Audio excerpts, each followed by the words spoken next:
Hello guys, welcome back to my channel with Priya Das. তোমরা কেমন আছো বন্ধুরা? আশা করছি তোমরা সবাই খুব ভালো আছো, আর আমিও খুব খুব খুব ভালো আছি। Good morning everyone. তোমরা সবাই আমার টাইটেল আর থাম্বনেল দেখে নিশ্চয়ই বুঝে গেছো যে আমি কোথায় যাচ্ছি। তো চলো তোমাদের আজকে ফার্স্টের ইন্ট্রোটা এখান থেকেই শুরু করলাম। তো দেখা যাক যে আজকে ট্রাভেল ব্লগটা কীভাবে হতে চলেছে। তো ফাইনালি আমি তো খুব খুব খুব মজা পেয়েছি। চলো তোমরা ভিডিওটা দেখো। তো আমরা তো এখন এত সকালে বেরোচ্ছি যে পুরোটাই বাইরে অন্ধকার, তোমরা ভিডিওটা দেখেই বুঝতে পারছো বন্ধুরা। তো চলো দেখা যাক, আজকে এখান থেকে ভিডিওটা স্টার্ট করলাম, তোমরা দেখতে থাকো, স্টে টিউন। এই ফাইনালি আমরা বাইরে বেরিয়ে পড়লাম, এখানে সবার সাথে দেখা হয়ে গেছে। তোমরা সাউন্ডটা বাইরের কতটা পাচ্ছ জানি না, এটা গাড়ির আওয়াজ হচ্ছে, এই যে সরি গাড়ি বলছি, ব্যাগের আওয়াজ হচ্ছে। তো এখন আমরা গাড়িতে উঠে তোমাদের সাথে দেখা হচ্ছে, তোমরা দেখতে থাকো, স্টে টিউন। গাইজ আমরা এখন গাড়িতে উঠে গেছি। তো খুব তাড়াহুড়ো ছিল, তখন আমি তোমাদের সাথে ইন্ট্রোটা দিতে পারিনি। তো ফাইনালি আমরা তারাপীঠ যাওয়ার উদ্দেশ্যে রওনা দিচ্ছি। তো এখানে আমরা সবাই রয়েছি, এই যে তো এখানে সামনে কাকু আছে, হাই বলো। তো ভিডিওটা কিন্তু মানে অ্যাকচুয়ালি ব্লগটা কিন্তু খুব ইন্টারেস্টিং হতে চলেছে, তোমরা ভিডিওটা দেখতে থাকো বন্ধুরা। তারপর আমরা কিন্তু ট্রেনে উঠি, তোমাদের সাথে ভিডিওটা আবার স্টার্ট করছি, স্টে টিউন। তো আমরা তো শিয়ালদা স্টেশনে চলে এসেছি, আর এত সুন্দর এখন স্টেশনটা করেছে সেটাই দেখছিলাম অনেক দিন পরে। সো ফাইনালি আমরা স্টেশনে পৌঁছে গেছি। এখন বাজে 7:02, ঘড়ির কাঁটায় ডট একদম 7:02 আর 7:20 ট্রেন। তো এই আমরা ট্রেনের সামনে সবাই দাঁড়িয়ে আছি এখানে। এটা হচ্ছে এই মা তারা এক্সপ্রেস। তো কতদিন পর লং ইয়ার আমরা এখন ট্রেনে করে ট্রাভেল করছি। তো তোমরা ভিডিওটা দেখতে থাকো।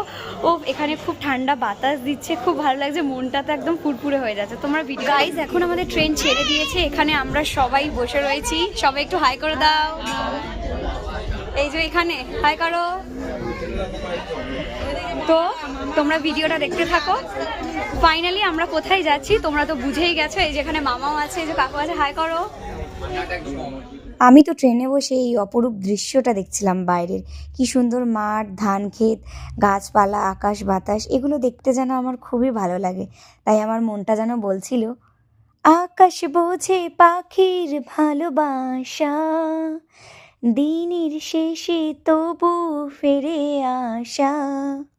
অ্যাকচুয়ালি আমি গান কিন্তু খুব একটা গাইতে পারি না, তোমরা আবার হেসো না। তো তারপরে দেখলাম কাকিমার রিলস বানাচ্ছে, তো সেটাই তোমাদের সাথে শেয়ার করলাম। গাইজ আমরা চলে এসেছি তারাপীঠ। আমরা এখন আমাদের ডেস্টিনেশনে পৌঁছে গেছি, যেখানে আমাদের যাওয়ার কথা ছিল। তো ফাইনালি মা তারার কাছে আমরা চলে এসেছি, জয় মা তারা। তো এখন আমরা যাব হোটেলে। তো এখন আমার সাথে সবাই রয়েছে, তো তোমরা ভিডিওটা দেখতে থাকো আর সাথে থাকো। We are reach in Tarapith, কি মজা। সো হ্যালো গাইজ, আমরা এখন স্টেশন থেকে নেমে গেলাম। এই এখন আমরা রামপুরহাটে মানে জাস্ট রিচ করলাম। তো এখন আমরা যাচ্ছি আমাদের মায়ের উদ্দেশ্যে। ফাইনালি আমরা আমাদের ডেস্টিনেশনে চলে এসেছি। তো এখন আমরা রাস্তা দিয়ে হাঁটছি, একটু আমাদের ফটো সেশন চলছিল। অ্যাকচুয়ালি এখন আমরা যাচ্ছি টোটো ধরতে। তো ওখান থেকে আমরা আমাদের নিজেদের যে হোটেল আছে সেখানে যাব। তো তোমরা ভিডিওটা দেখতে থাকো, আশা করছি এই ভিডিওটা অনেকটাই বড় হবে, তবুও তোমরা দেখে নিও, স্টে টিউন। গাইস এখন আমরা টোটোতে উঠে গেছি, এখন আমরা যাচ্ছি মা তারার উদ্দেশ্যে। তো সবাই বলো জয় তারা।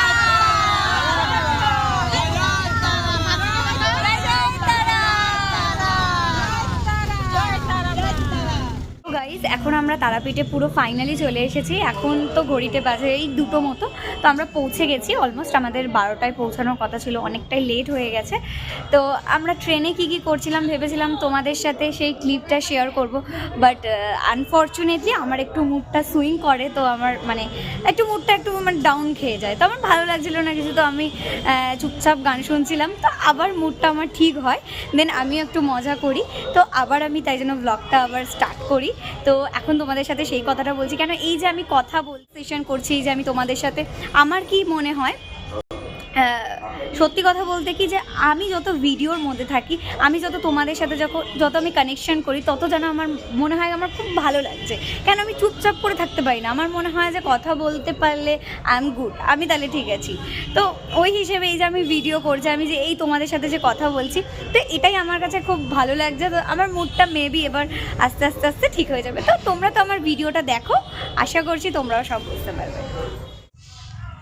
এখন আমরা ঘুরতে বেরিয়েছি, তো জানি না কোথায় যাচ্ছি, বাট একটু ভেতরের দিকে যাচ্ছি, যেখানে গেলে আমাদের কলকাতা শহরের থেকে অনেকটা আলাদা একটা জায়গায় আমরা বেরিয়েছি। এখানে অনেক গাছপালা সব কিছু রয়েছে, তো ভালো লাগে এরকম গ্রামীণ পরিবেশে ঘুরতে, খুবই ভালো। তারপরে আমরা পৌঁছেই বীরভূম অর্থাৎ লাল মাটির দেশে একটু ঘুরতে বেরিয়েছিলাম। তোমরাও এসো এসো, দেখবে এসো কোথায় যাচ্ছি। তারপরে এখানে দেখলাম দুটো ছাগল, কি সুন্দর ওরা লড়াই করছে শিং নিয়ে। তো এখানে খেলা হচ্ছে, আর এই যে উনি ওখানে দাঁড়িয়ে রয়েছেন। মানে যেখানেই খেলা সেখানে তো ওনাকে দাঁড়াতেই হবে। তারপর তো এই গরুটার সাথে দেখা হয়ে গেল, একটু লোকালয়ে গেছিলাম, তো ওখানে ওরা সবাই আদর করছিল ওখানে। আর আমি তো এই বাড়িগুলো দেখছিলাম, খড়ের মাটির তৈরি, কি সুন্দর লাগছিল। মাসি হ্যালো করে দাও, হাই। তারপর কাকু তো কলকাতা থেকেই বিস্কুট কিনে নিয়ে গেছিল, জানে ওখানে অনেক ছাগল অনেক গরুরা থাকে, তাদেরকে একটু খাওয়াবে বলে, খুব ভালোবাসে যেহেতু পশুদের।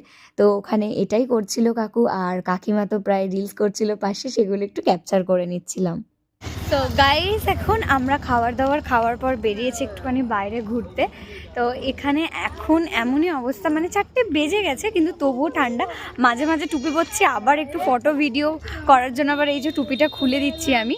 তো এখন আমরা সবাই বেরিয়েছি, তোমরা ছোট ছোট ক্লিপের মাধ্যমে দেখতে থাকো। খুব সুন্দর সুন্দর দৃশ্য আমি তোমাদের সামনে তুলে ধরছি, সেগুলো তোমরা দেখতে থাকো। আমার ভিডিওটার পিছনে যে মামা হাত নেড়ে হাই বলছিল, সেটা আমি একটুও খেয়াল করিনি, এখন ভিডিওটা এডিট করতে গিয়ে আমি দেখলাম। তো মামা, তুমি যদি ভিডিওটা দেখে থাকো তাহলে আই এম সো সরি, আমি না বুঝতে পারিনি। তারপর আমরা সন্ধেবেলা একটুখানি মন্দিরের পথে যখন যাচ্ছিলাম, তখন এত সুন্দর সুন্দর মায়ের ছবিগুলো দেখছিলাম। সত্যি মা, তুমি অপরূপা, তোমাকে দেখে আমরা যে সবাই মুগ্ধ। সত্যিই তুমি জগৎধাত্রী, জগৎ জননী, তুমি আমাদের সবাইকে রক্ষা করো। ভালো থেকো মা। আর তারপরে এই যে ইনি দেখো টুপি পরে শুধু আমার সাথে পোজ দিচ্ছে। তারপরে ভাগ্য যে ভালো, আমরা মায়ের ভোগ পেয়ে গেলাম। এখন বন্ধুরা মিষ্টি খেতে এসেছি। অ্যাকচুয়ালি আমাদের সব মানে 3 জনের, আমার দিদির আর শুভর 3 জনের খুব মিষ্টির ক্রেভিংস হচ্ছিল, তো গুড়ের রসগোল্লা আমরা খেতে এসেছি। তো আমি আর শুভ একটা একটা করে খেয়েছে, দিদি 2টো নিয়েছে, কিন্তু মিষ্টিটা অনেকটা বড় ছিল তাই খেতে পারিনি। তো এবারে তোমাদেরকে প্লেটটা দেখাচ্ছি। তো একজনকে আমার চ্যালেঞ্জ দেওয়ার আছে, তোমরা দেখো যে আমি কি চ্যালেঞ্জ। প্লেট এটা হচ্ছে শুভর, এটা হচ্ছে দিদি। দিদি হাতটা সরাও। তোমাকে একটা চ্যালেঞ্জ দেবো, তুমি চ্যালেঞ্জটা নিতে অ্যাকসেপ্ট করবে? সেটা হচ্ছে এই যে 4টে প্লেট যে রয়েছে, এই যে 4টে প্লেটে যতগুলো রস রয়েছে, যদি তুমি 4টে প্লেটের রস যদি পুরোটা খেয়ে নিতে পারো, তাহলে তোমাকে আমি পার প্লেট করে 100 টাকা করে 400 টাকা দেবো। Are you agree with me? Yes. হ্যাঁ, 400 টাকা। ওকে, খাবে? চলো স্টার্ট তাহলে। হ্যাঁ,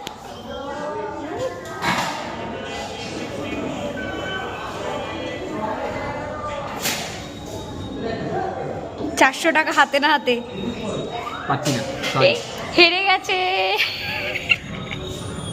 এভরি করো, এভরি করো। মিষ্টি খাওয়ার ক্লিপটা অ্যাকচুয়ালি মন্দিরে ঢোকার আগে, একটু আগে পরে আমার ক্লিপটা হয়ে গেছিলো। তো ঠিক আছে, এখন তো আমি এডিট করেই ফেলেছি অলমোস্ট। তো এতটাই ভিড় ছিল, আমি মন্দিরের ভিতরে ভালোভাবে ক্লিপটা নিতে পারিনি, তাই মন্দির থেকে বেরানোর সময় তোমাদেরকে ক্লিপটা শেয়ার করলাম।